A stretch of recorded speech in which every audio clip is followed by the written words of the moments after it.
என் ஜீவிய நாட்களெல்லாம் நீர் சென்ற பாதையே செல்வேன்.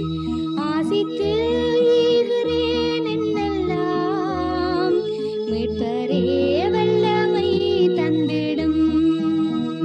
பேசும் பேசும் ஜபம் செய்யும் போது ஆண்டவா பிரியமானதை இப்போ காட்டும் செய்ய ஆயத்தம்.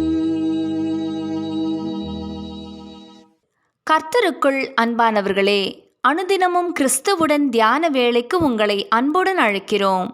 இன்றைய தியானத்திற்கான வேத வாசிப்பு மார்க்கு 10ஆம் அதிகாரம் வசனங்கள் 17 முதல் 22 வரை. தியானத்தின் தலைப்பு அந்த ஒரு குறை. நீ பூரண சர்க்குணனாய் இருக்க விரும்பினால். மத்தேயு 19ஆம் அதிகாரம் வசனம் 21. ஆண்டவரிடம் வந்தும் வந்தபடியே திரும்பி போய்விட்ட வாலிபனுடைய நிலைமை எவருக்கும் வரக்கூடாது. அவன் நல்ல நோக்கத்தோடுதான் வந்தான். தன் நித்திய ஜீவனுக்காக முயற்சி எடுத்து கொண்டிருந்தான் என்பது அவனது பதிலில் விளங்கியது. இயேசு குறிப்பாக 6 கற்பனைகளை அவனுக்கு சுட்டிக்காட்டினார். அந்த 6ம் பிறருக்கும் நமக்கும் இடையேயுள்ள உறவின் பிணைப்பை காட்டும் கற்பனைகள். ஆனால் வாலிபனோ அதை உணராதவனாக இவை எல்லாவற்றையும் நான் சிறு வயது முதல் கடைபிடிக்கிறேன் என்று பொதுவாக சொன்னான். ஆண்டவரோ அவனை கூர்ந்து கவனித்து அவனில் அன்பு வைத்தார். அவனுக்குள் இருந்த குறை ஒன்றை கண்டார். அதாவது அவனால் விட்டுவிட முடியாத நித்திய ஜீவனுக்கு போகும் பாதையை அடைத்து வைத்திருக்கும் ஒன்றை விளக்கினார். அவன் செய்ய வேண்டியதையும் அதன் பலனையும் விளக்கினார். இவற்றோடு விட்டுவிடாமல் அதன் பின் சிலுவையை எடுத்துக்கொண்டு தன்னை பின்பற்றும்படி கூறினார். ஆனால் நித்திய ஜீவனின் அருமை பெருமை தெரிந்திருந்தும் தனக்கென்று இருந்ததை விட்டு கொடுக்க அவனுக்கு மனதில்லாதிருந்தது. அதனால் அவன் துக்கத்தோடே திரும்பி போய்விட்டான்.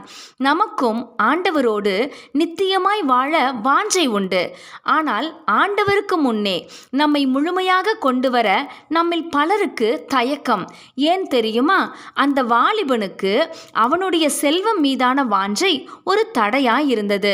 நமக்குள்ளும் ஏதோ ஒன்று தடையாக உள்ளது. அந்த ஒரு குறையை சரி செய்ய நாம் ஆயத்தமில்லை. ஏன்? தேவனிடத்தில் அன்பு கூறு. உன்னிடத்தில் அன்பு கூறுவது போல பிறரிடத்திலும் அன்பு கூறு. இதுதான் கற்பனை, கட்டளை. முன்பகுதியில் பிரச்சனை இல்லை. பின்பகுதிதான் பலருக்கு கடினம். ஆனால் பின்பகுதிதான் முன்பகுதியின் பிரதிபலிப்பு என்பதையும், முன்பகுதியில் சரியாயிருப்பவன் தான் பின்பகுதியிலும் உண்மையாக இருப்பான் என்பதையும் நாம் உணருவதில்லை. கண்களுக்கு தெரியாத தேவனிடத்தில் அன்பு கூறுவது இலகு. ஆனால் கண்முன்னே தெரிகிற பிறரிடம் அன்பு கூறுவதானால் நம்முடைய பலவற்றை இழக்க நேரிடும். அதற்கு யார் ஒப்புக்கொள்ளுவார்கள்? தமக்கென்று எதையும் வைக்காமல் தம்மையே முழுமையாக தந்த கிறிஸ்துவை அறிகிற அறிவே நித்திய ஜீவன். நமக்காக தம்முடைய யாவற்றையும் இழந்த அவரே பூரண சர்க்குணர். இவரை அறியும் அறிவுக்காக பவுல் தனது யாவையும் குப்பையாக தள்ளினார். அந்த மனது நம்மிடம் உண்டா? நமக்குள் மறைந்திருக்கும் அந்த ஒரு குறை எது? இயேசு அதை காண்கிறார். நாம் பூரண சர்க்குணத்தின் அந்த நிறைவை நோக்கி முன் செல்வோமா அல்லது திரும்பி போய்விடுவோமா? ஜெபம் செய்வோமா? ஆண்டவரே, நித்திய வாழ்வுக்கு தடையாய் என் வாழ்வில் இருக்கக்கூடிய குறைகள் எல்லாவற்றையும் அறிக்கை செய்து விட்டுவிட உமது அருள் தாரும். ஆமேன்.